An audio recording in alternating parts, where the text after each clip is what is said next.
Sewing machine is just like any other electronic appliances. It needs care and cleaning.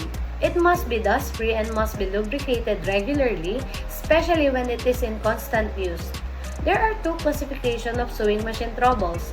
One is the minor sewing machine troubles, which refers to the problems that arises due to the incorrect attachment of accessories, dust, and when the machine needs oil.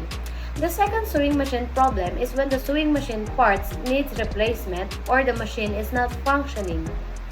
Tools and supplies needed when cleaning and lubricating the sewing machine. 1. Cleaning solvent. It is a substance that is used to remove oil or grease. 2.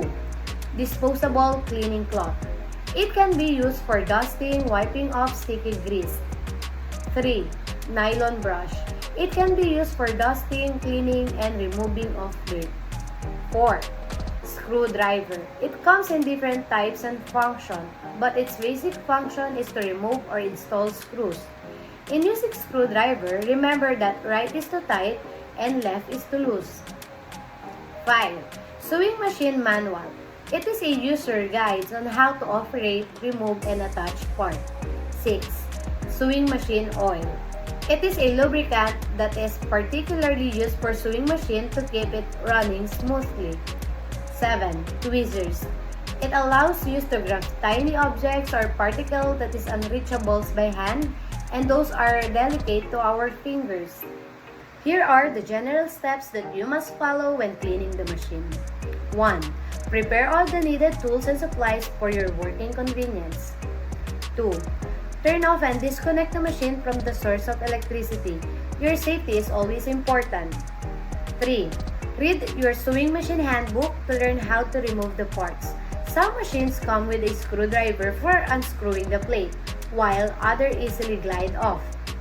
4. When cleaning the machine, focus on one area at a time.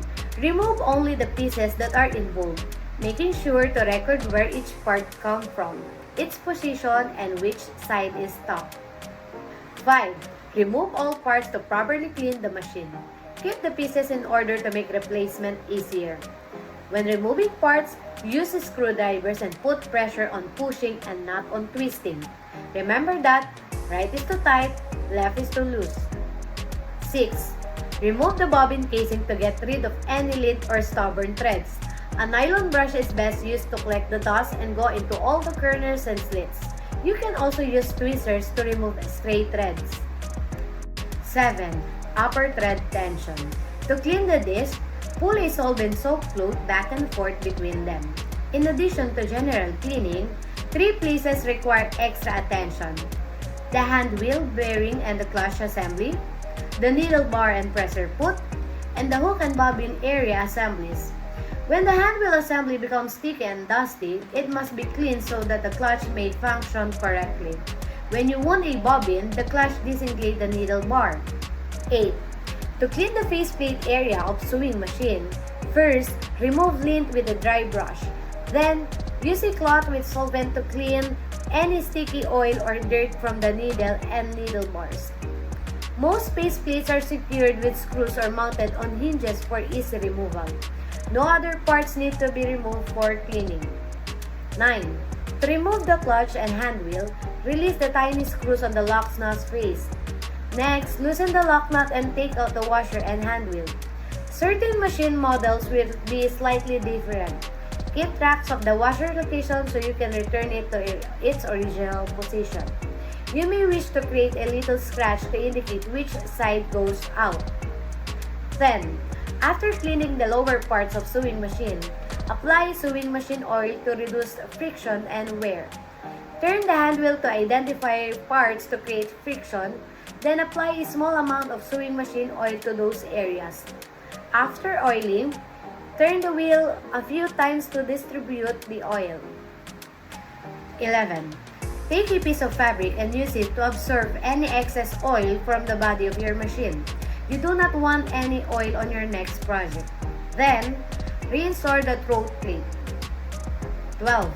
Make sure that all removed parts are returned to its proper position before plugging in your machine. Use a scrap fabric to do a few test seams before starting on your next sewing project. 13.